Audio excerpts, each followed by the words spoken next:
ጾም የነፍስን ቁስል ታድናለች፣ የስጋን ፍላጎት ታስወግዳለች።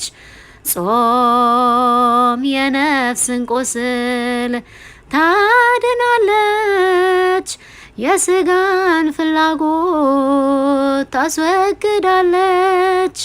ታስተምራቸዋለች ለጎልማሶች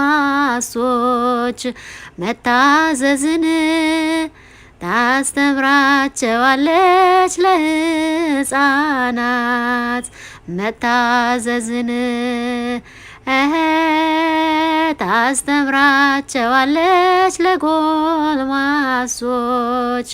መታዘዝን፣ ታስተምራቸዋለች ለጎልማሶች መታዘዝን።